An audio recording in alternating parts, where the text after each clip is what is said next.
Constitution club में हो रही इस बेहद जरूरी बहस में, डिबेट में आप सभी का बहुत बहुत स्वागत है। मेरा नाम सौरभ द्विवेदी है। मैं इंडिया टुडे हिंदी मैगजीन का और लल्लन टॉप का संपादक हूं और आज की इस बहस का मॉडरेटर भी।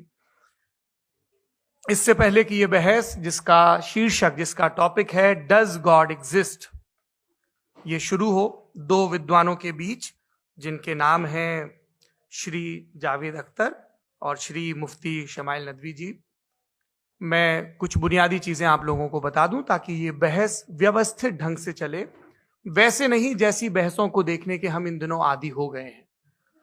पढ़ी लिखी अकादमिक बहस। इस बहस का प्रारूप कैसा होगा, इसका स्ट्रक्चर कैसा होगा, पहले मैं आपको यह बता देता हूं।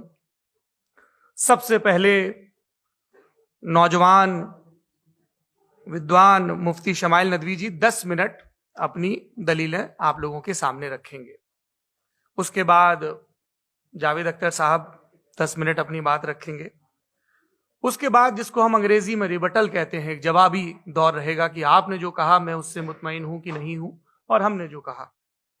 इसके बाद बहस का राउंड 2 शुरू होगा। दोनों विद्वानों को फिर से 7-7 मिनट का वक्त मिलेगा और इसके बाद रिबटल राउंड 2 होगा 5-5 मिनट का। इसके बाद एक दूसरे से सवाल जवाब होंगे। इसके लिए हमने लगभग 16 मिनट का वक्त तय किया है। अब ये सवालों की प्रकृति पर निर्भर करता है कि कितने सवाल होंगे, इसीलिए हमने वक्त की पाबंदी रखी है। और इसके बाद आखिरी में 5-5 मिनट का वक्त दोनों विद्वानों को एक बार फिर से दिया जाएगा अपने क्लोजिंग आर्ग्यूमेंट के लिए।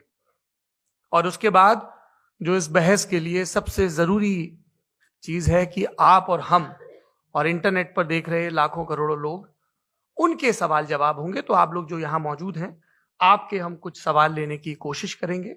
30 मिनट का वक्त हमने उसके लिए तय कर रखा है। इस तरह से ये 2 घंटे की बहस पूरी होगी। 2-3 बुनियादी बातें हैं जिनका हमें ध्यान रखना है। किसी भी किस्म की नारेबाजी में हमें शरीक नहीं होना है।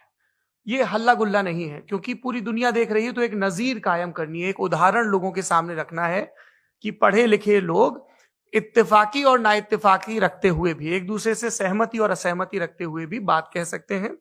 यहां पर मेरे जेएनयू के प्रोफेसर बैठे हैं, पुरुषोत्तम अग्रवाल जी, जिन्होंने हमें क्लास में सिखाया है कि सहमति का साहस और असहमति का विवेक, और इसका ठीक उलट भी, ये बड़ा जरूरी है।